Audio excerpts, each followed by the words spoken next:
거기서 딱 무너지면 저는 아주 공격적으로 들어올 가능성이 있다고 생각을 해요. 그래서 반등은 강할 수 있지 않겠냐. 네. 우리나라하고 미국하고 이런 시차가 발생을 하고 있거든요. 이게 굉장히 중요한 포인트입니다. Round one, fight.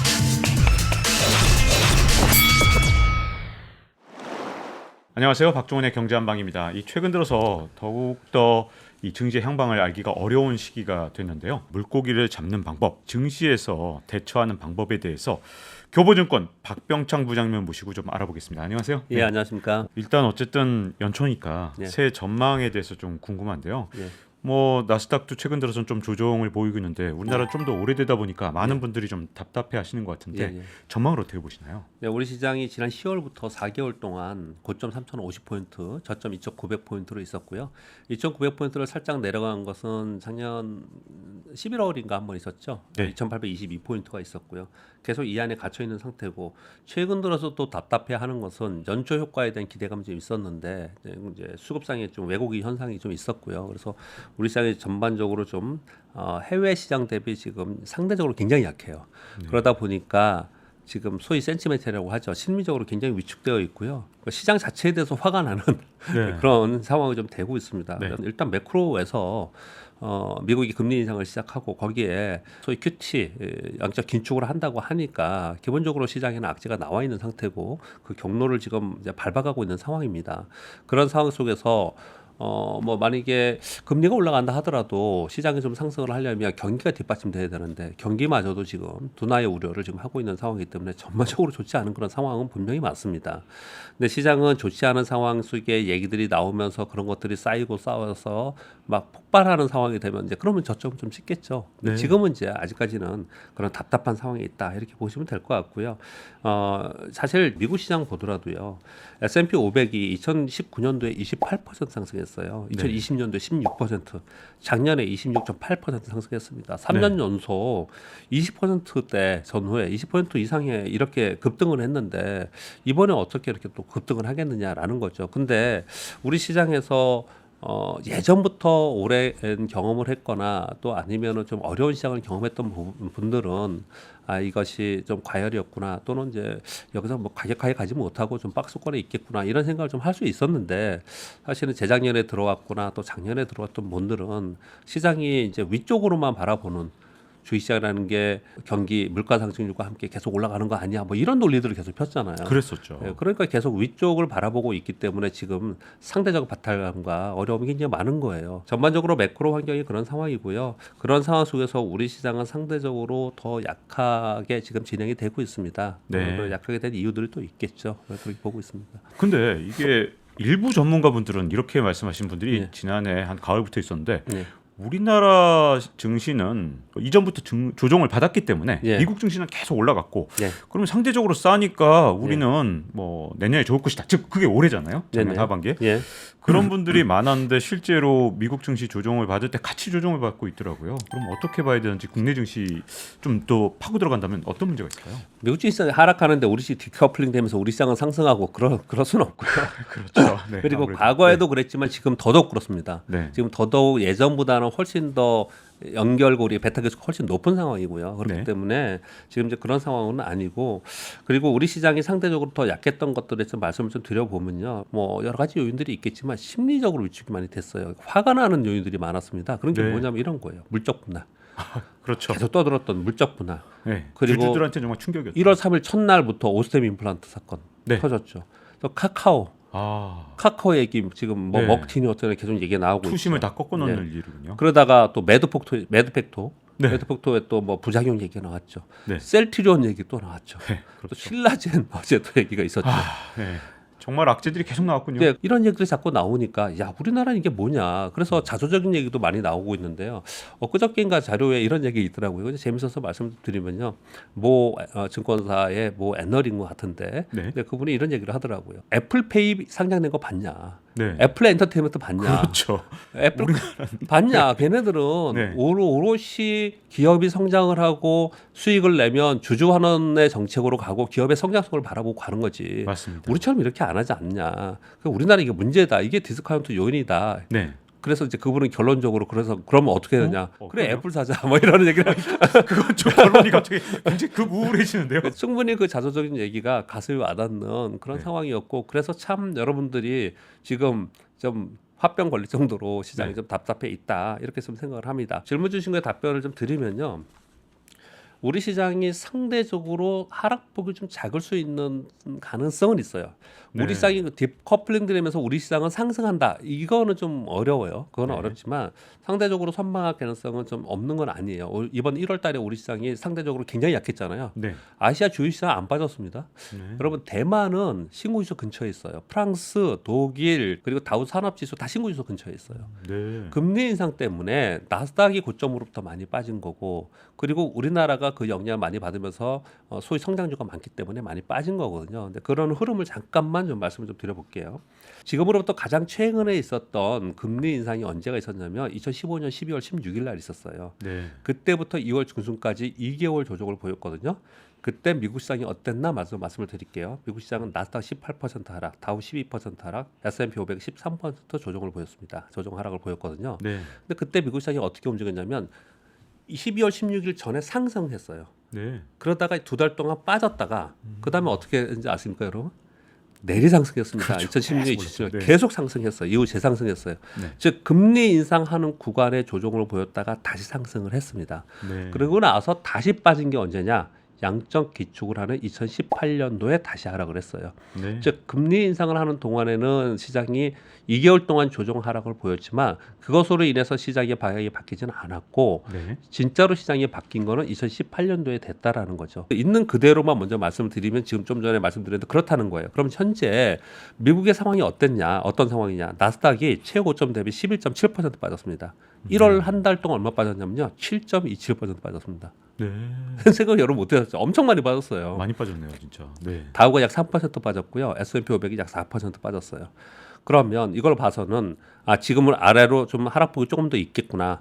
그렇지만 이제 저점을 좀 향해서 갈 수 있겠구나. 이게 지금 금리 인상을 반영하면서 충분히 지금 반영하면서 움직이고 있겠구나. 이렇게 생각을 할 수가 있잖아요. 네. 이렇게 딱 부러지면 시장이 참 좋겠는데 그렇지 않아요. 뭐가 남았느냐?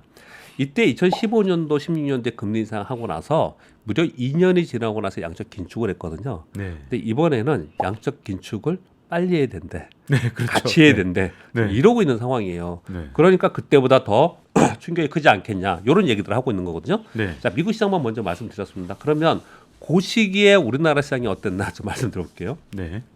2015년 12월 16일부터 2월 중순까지 우리 시장은 코스피가 12% 하락했습니다. 네. 코스닥이 14.5% 하락했거든요. 네. 여러분 보시면요. 미국 시장보다 덜 빠졌죠. 네, 그러네요. 진짜. 지수로 보면은 네. 네. 왜 그러냐면요. 좀 전에 제가 이렇게 손으로 그려드렸죠. 미국은 2015년 12월 전에 상승했어요. 네. 그랬다 2개월 조정 보였다 다시 상승했거든요. 우리나라는요. 12월 되기 전에 먼저 하락했어요. 아. 우리 시장은 먼저 하락하고 반등을 주다가 12월부터 2월까지 또 빠졌다가 네. 다시 반등 줘서 상승이 아니고 박스권으로 있었습니다. 우리나라하고 미국하고 이런 시차가 발생을 하고 있거든요. 이게 굉장히 중요한 포인트입니다. 어떤 시차인 거냐면 우리 시장은 미국이 뭘 한대 그럼 벌써부터 떠는 거예요. 그래서 우리 시장 먼저 선조정을 보였다는 거예요. 우리나라 시장이 네. 굉장히 예민한 시장인 거 아시잖아요. 네, 네, 그렇죠. 우리 시장이 먼저 조정을 보였다는 거예요. 그래서 실제로 빠질 때는 금리 인상을 하면서 빠졌을 때는 우리 시장이 상대적으로 좀 덜 빠졌어요. 그런데 거기까지- 나중에 올라갈 때는 또 못 네. 올라요 또. 네, 못 그게 올라요. 사실 박스권으로. 이 기록이니까 과거 기록이니까 예, 예. 우리는 사실 미국 상승할 때 못 예. 따라갔잖아요. 예. 그리고 이번에도 예. 그럴 위험이 있는 저는 거예요. 그럴 가능성이 있다고 생각을 하거든요. 그러니까 우리 시장의 특징은 이런 겁니다. 미국이 문제가 있을 것 같아. 확 빠져. 네. 그러다가 좀 괜찮아져. 걔네가. 그러면 좀 반등 줘. 그래서 걔네가 좀 빠져. 그럼 우리도 또 빠져. 아. 그러다가 걔네 반등 줘. 그럼 별로 우리 반등 못 줘. 네. 그리고 정말 세졌어 얘네들이. 진짜 세네. 그러면 그제서야 떠요. 2017년도에 그래서 우리나라가 신고지수를 찍은 거예요. 2016년에 주가가 헤매다가 17년에 올라갔던 예, 이유가 그러니까 그거군요. 우리나라의 특징은 그런 거예요. 네. 미국을 바라보면서 겁나면 먼저 빠지고 네. 확인 계속 하고 있다가 정말 괜찮네? 그러면 나중에 뜨고 네. 이런 특징을 좀 보이고 있는 거예요. 그래서 네. 그런 시차를 생각하면서 지금의 상황을 좀 봐야 된다라는 거죠. 다음 주에 FOMC 회의가 있잖아요. 이번에 이제 금리 경로가 확실하게 나올 텐데 그것으로 인해서 우리 시장 상당히 많이 빠져 있는 상태고요. 우리 먼저 긴축을 했고 그래서 같이 영향을 받을 건데 저는 상대적으로 덜 빠질 가능성이 상당히 있다라고 생각을 하고 있고요. 이미 2,800포인트 근처까지 와 있다라는 것 때문에요. 네. 근데 걱정을 하는 건 뭐냐면 일시적으로 빠졌다가 올까봐 네. 반대매매 늘 얘기하는 반대매매. 그렇죠. 저는 빠졌다가 다시 올라올 때 세게 올라올 가능성도 있다고 생각을 하거든요. 세다고 해서 고점 돌파한다는 게 아니고 네, 그건 네. 예, 빠진 만큼은 빨리 올라올 수 있다고 생각하는데 여러 가지 이유가 있습니다. 뭐냐면요. 지금 1월에 그 LG 에너지솔루션 때문에 네. 소위 수급의 블랙홀이라고 그러고 돈이 거의 빨려 들어갔잖아요. 그렇죠, 진짜. 제 고객분들도 네. 주식 팔아가지고 네. 멀쩡한 삼성전자 팔고 LG전자 팔고 네. 그거 갔다가 온다는 분들도 있어요. 많이. 그런 분들도 계신가요? 예. 워낙 이게 진짜 뭐 한 주만 받으려고 그래도 정말 예. 엄청난 목돈을 넣어야 되니까.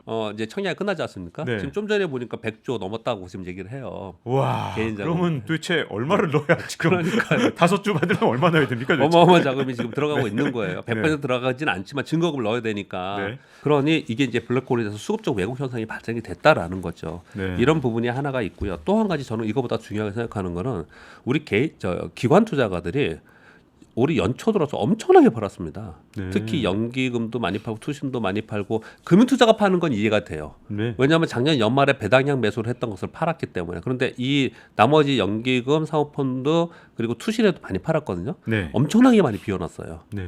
그러면 이들의 생각으로 한번 들어가서 머릿속에 들어가 생각해 보자고요. 야, 지금 매크로 악재도 있어. 이런 상황이 됐어. 거기다 공매도가 작년 대비 올해 3천억이 늘었거든요. 네. 공매도 막 때리고 있어. 그러면 여기서 한번 반대매매 나오면서 무너질 수 있겠구나. 절대로 이들은 먼저 들어오지 않겠죠. 지금 상황에서는. 네. 거기서 딱 무너지면 저는 아주 공격적으로 들어올 가능성이 있다고 생각을 해요. 그래서 네. 반등은 강할 수 있지 않겠냐. 네. 이렇게 생각을 좀 하고 있는 거거든요. 미국 시장이 오를 때 그러면 미국 시장 오르니까 우리 아주 강하게 갈 거냐. 우리 시장은 지난 4개월 동안에 박스권에 있었지만 향후 앞으로 이 박스권을 상향 돌파는 쉽지 않을 것 같고 네. 하향 돌파했다가 다시 박스권 안에 들어와서 상당 기간 오랫동안 있을 가능성이 높다는 거죠. 네. 2016년도에도 박스권에 1년 동안 있었어요. 사실은 그때도요. 그렇군요. 네. 근데 지금 이제 4개월 지났는데 꽤 오랜 동안 있을 수 있을 것이라는 걸 받아들여야 된다. 제가 지난달에 왔을 때 그런 말씀 드린 것 같은데 네, 맞습니다. 하단 박스권이 형성이 되는 거거든요. 네. 그래서 그 안에 있어야 되는데 근데 이런 말씀을 드려볼게요. 오해하시는 분들도 굉장히 많더라고요. 시장이 뭐 그렇게 추락할 거 아니라면서 박스권을 있을 거라면서 그래서 믿고 나는 시장 갔는데 시장 막 빠지네? 뭐야 그거 우리 꼬셨어 이렇게 네, 얘기하시는 네. 분들이 있단 말이에요. 네, 네. 근데 그거는 어느 정도 수준을 내가 박스권으로 보느냐 내가 이 상태에서 어떤 투자를 할 거냐 투자 전략에 따라 다른 거죠. 네. 근데 저 같은 경우에는 지금 정도의 박스권은 생각했던 기대 수준의 박스권이니까 난 이 안에서 거래를 하겠다는 거고 네. 어떤 분들은 그 수준이 높았다면 지수 레벨이 높았다면은 지금 그 자기가 생각했던 것보다 더 많이 빠지니까 힘든 경우겠죠. 네. 근데 그런 차이가 있다고 생각을 좀 하고 있고요. 그래서 이 상태에서 만약에 반등을 한다 하더라도 박스권 안으로 들어오는 정도뿐이 안 된다고 생각하거든요. 네. 그러면 어떤 거를 해야 되느냐? 박스권 안에서요. 시장이 이런 시장이 있습니다. 시장이 하락하는데 종목도 없는 장세. 네. 시장이 하락하는데 종목은 있는 시장. 네. 시장이 어떤 장세로 봐야 되나요? 그러니까 시장이 상승하는데 네. 종목도 없는 장세. 어. 그런 장이 있어요. 어떤 장이냐면요. 삼성전자하고 은행주만 냈다 뜨 삼성전자 7% 뜨면 나머지 다 팔았습니다. 네. 그런 장은 종목 없는 장이고요. 시장도 상승하면서 종목도 있는 장 이렇게 구분을 하거든요. 근데 다행히 지난 12월과 1월에 계속 하락하는 동안에 요 며칠 빼놓고는요. 시장은 하락했지만 종목은 있었습니다. 계속 네. 작년 말도 그렇고 올해도 그렇고 그래서 이번 1월 동안 그쪽 섹터에 있는 분들은 체감적으로 나쁘진 않았어요. 네, 그렇죠. 오히려 그냥 수익이 났습니다. 여러분들 네. 욕하실지 모르지만 사실 저도 체감적으로 그렇게 나쁜 상황이 아니에요. 네. 그러니까 그쪽에 있는 사람들은 괜찮았고 또 그렇게 체감적으로 어떤 섹터는 강했다는 얘기는 시장이 막 때려 맞으면서 수세적으로 하락하는 시장이 아니라는 거죠. 네. 분명히 지금 악재를 선반영하면서 움직이고 있는 시장이다. 이제 그렇게 보는 거죠. 종목 장세가 좀 있었다라고 말씀하시니까 네. 이제 반대 경우를 좀 여쭤보고 싶은데요. 네네. 우리가 미래 산업하면 다 배터리, 플랫폼 산업 이런 산업들이 미래 산업이라니까 이렇게 많은 분들이 얘기했고 네네. 심지어 특정 종목을 얘기하면서 뭐 카카오 이런 거는 네네. 진짜 뭐 이거 평생 가져가야 된다 이런 분도 계셨어요. 예. 근데 이런 회사들이 아니 이건 뭐 분할 상장해버리고 그러니까 네네. 예. 지금 이제 주주분들이 어떻게 보면 뭐 배신당했다고 생각할 수도 있는 것 같고요. 네, 좀 맞습니다. 강하게 말하면 네네. 도대체 이분들이 지금 어떻게 될지 굉장히 고민이 많을 것 같은데 네. 사실은 박평창 부장님은 이거에 대해서 이미 네. 우리 경제한방에 나오셔서 우려를 한번 얘기해 주셨고요. 사실 미리 경고를 하셨죠. 그러면 지금까지 이제 갖고 계신 분들은 예. 어떻게 해야 될까요? 카카오에 대해서 지금 문제점이 많이 발생이 됐고 그래서 향후 성장성에 대해서 훼손이 됐지 않습니까? 네. 기업 내부적으로도 그렇고 그런데 우리나라의 어떻든 간에 플랫폼을 카카오 네이버를 따라잡을 새로운 플랫폼이 단기간에 나올 수 있는 입장은 아니잖아요. 네. 그러면 얘네들도 지금 현재 신규를 상장해가지고 이렇게까지 급등한 것은 지네들 상장해서 처음 아닙니까? 네. 그러니까 얘네들도 성장주의 개념으로 본다면 처음 성장을 해서 이 다음 성장을 위한 성장통을 사실 겪는 거지 않습니까? 네. 그런 의미로 이런 종목들은 내가 평생 가지고 간다 아니면 내가 이걸 유산으로 남겨주고 하겠다라고 하셨던 분들은 그런 플랫폼을 믿고 그 기업을 믿고 가는 게 사실은 저는 맞다고 생각을 합니다. 네. 그런 부분들은. 네. 근데 거의 대부분 처음에 매수할 때는 그런 생각으로 하는데 중간에 주가가 빠지면 생각이 바뀌기 때문에 문제인 거잖아요. 흔들리기 시작하는 거죠. 예, 떨어지면. 그렇죠. 네. 뭐 사람 뭐 대부분 심리가 그러니 네. 대부분 그런 거잖아요. 주가가 반토막 나버리면 이걸 내가 어떻게 가져갔냐는 거예요. 그걸 정말 내가 감당할 수 있어야 가져갈 수 있는 거거든요. 그렇죠. 그렇기 때문에 그걸 감당할 수 있는 만큼의 자금으로 해야 되고 감당할 수 있는 기업에 투자해야 되고 그런 것들이잖아요. 네. 그런 세부 내용에 대해서 고민하지 않고 무조건 장기 투자하라고 했기 때문에 문제가 발생이 된 거지 않습니까? 그렇죠. 장기 투자라고 해서 그런 주식을 가지고 있었던 분들은 매수하셨던 분들은 그 기업의 장기 성장에 훼손이 없다면 가져가는 게 맞다고 저는 생각을 해요. 네. 카카오에 이제 노이즈들이 자본이 많으니까 네. 그러면 이런 자본들이 이것 때문에 카카오가 뭐 분해되느냐? 그러지는 않을 거라고요. 그렇죠. 이것에 의해서 어떻든 간에 새롭게 뭐 조합을 하던 뺄 건 빼던 어떻든 또 변신을 할 거 아닙니까? 네. 그런 변신을 믿고 가기 위해서는 지금 그 회사의 미래 성장을 보고서 가야 된다는 거죠. 다만 이런 건 있습니다. 그 기업의 미래 성장에 대해서 불투명한 기업들이 있어요. 네. 이게 성장할 수 있을까? 어. 가다가 망하면 어떡하지? 네. 또는 이 섹터가 이게 성장 섹터인가 아니면 구시대에 있는 사람 아니야? 이런 쪽에 있는 경우에는 그건 네. 정말 답이 없는 거죠. 네. 근데 그런 것들은 어쩔 수 없이 바꿔 나가야 된다고 생각을 합니다. 그래서 늘 뭐 지금이라도 어떤 생각을 좀 가졌으면 좋겠냐면요. 지금 막 이렇게 빠졌는데 지금 뭐 팔라고 지금 교체 매매하라고 이런 부분 하면은 또 뭐 많은 분들이 지금 이렇게 어려워서 어떡하냐 이 빠졌는데 이렇게 표현을 하시는데 지금이라도 항상 생각을 해야 되는 게 뭐냐면 주식은 내가 사서 반토막이 났다 하더라도 내가 들고 있어서 나중에 수익이 낼 수 있는 미래 성장을 가지고 있는 미래 섹터에 투자하고 있으면 설령 힘들더라도 내가 희망을 가지고 갈 수 있는 거잖아요. 네. 근데 그렇지 않았을 때 힘들다. 저는 그렇게 생각합니다. 자, 그러면 이제 어쨌든 뭐 내가 갖고 있는 종목에 대해 확신 갖고 계신 분들은 뭐 예. 좀 다르겠지만 예. 그래도 이제 이렇게 박스권 장세를 이제 새로 시작하셔서 주식 투자를 하셔서 이제 처음 맞이하시는 분들은 네, 과연 이 터널이 언제까지 계속될까 예. 걱정하시는 분들이 굉장히 많을 텐데요. 네, 네. 이 위축된 박스권 장세 언제까지 계속될까요? 지금 이제 4개월 박스권에 있는데요. 네. 그 6년 박스피에 있었던 것을 경험하면서 투자를 했던 사람으로서 네. 아까 말씀드린 3,050에서 2,900포인트 지금 뭐 떨어졌지만요 살짝 네. 떨어졌지만 이 박스권으로 있단 말이에요.